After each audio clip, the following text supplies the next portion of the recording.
एक बूढ़े भिखारी की अनोखी कहानी।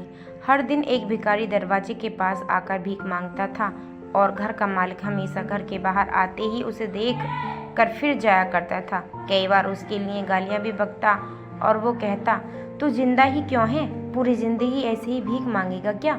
धरती पर बोझ क्यों बना बैठा है? और कभी कभी उस भिखारी को गुस्से में वह धक्का भी मार दिया करता। इतना कुछ हो जाने के बावजूद भिखारी के मुंह से सिर्फ यही निकलता कि भगवान तुम्हारे पापों को माफ करे। एक बार सेठ को धंधे में बड़ा नुकसान होने की खबर मिली। सेठ बहुत परेशान था कि तभी उसके दरवाजे पर वही भिखारी आया। गुस्से में अपना आपा खोते हुए सेठ ने उस भिखारी को पत्थर दे मारा। पत्थर लगने के कारण भिखारी का सर फूट गया और उसके सर से खून बहने लगा। फिर भी दर्द के कराहते हुए भिखारी ने इतना ही कहा कि भगवान तुम्हारे पापों को माफ करे। भिखारी वहां से चला गया। सेठ सोच में पड़ गया। भिखारी को पत्थर मारा, फिर भी उसने सिर्फ प्रार्थना की। सेठ का गुस्सा शांत हुआ, सेठ का मन शांत हुआ। भिखारी का यह रहस्य जानने के लिए सेठ ने भिखारी का पीछा करना शुरू कर दिया। भिखारी जहाँ जहाँ जाता, सेठ उसके पीछे पीछे जाता। सेठ ने देखा कि कोई उसको खाना देता, कोई उसको मारता, कोई अपमानित करता तो कोई गाली देता। लोग भिखारी के साथ चाहे जैसा व्यवहार करते, लेकिन भिखारी सबके लिए एक ही प्रार्थना करता, भगवान तुम्हारे पापों को माफ करे। अब रात होने पर आई थी। भिखारी अपने घर जाने के लिए लौटा। वो अपने मकान पहुंचा, लेकिन सेठ अब भी उसका पीछा कर रहा था। एक पुरानी टूटी हुई खटिया पर एक बूढ़ी औरत लेटी हुई थी, काफी कमजोर और बीमार लग रही थी।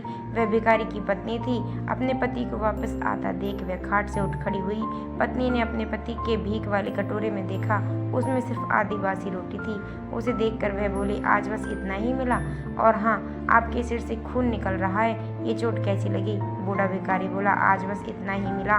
किसी ने कुछ दिया, किसी ने कुछ नहीं दिया, किसी ने गालियां दी और एक ने तो मेरे सर पर पत्थर ही मारा, इसलिए सर फट गया और खून बहने लगा। यह हमारे पापों का फल है।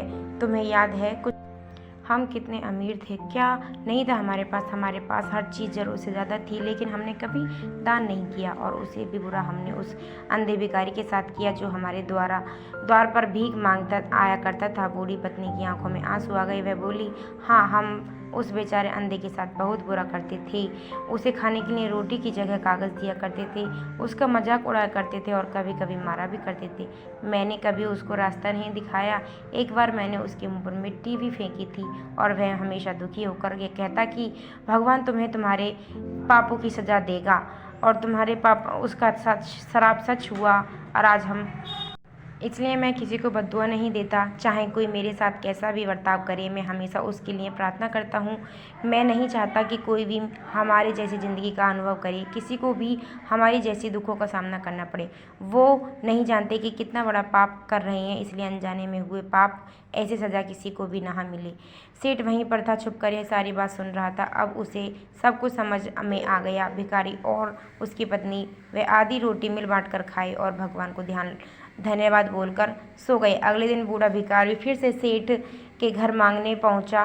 सेठ ने पहले से ही गर्म रोटी उसके लिए निकाल कर रखी थी। उसे देते हुए सेठ विनम्रता से बोला, माफ़ कर दीजिए बाबा, मुझे इस कहानी से जो सीख लेने लायक है वह बड़ी सिंपल है। आदमी चाहे किसी के बारे में बुरा कहे या भला करे, भगवान सिर्फ उसका हिसाब उसके कर्मों के हिसाब से देता है।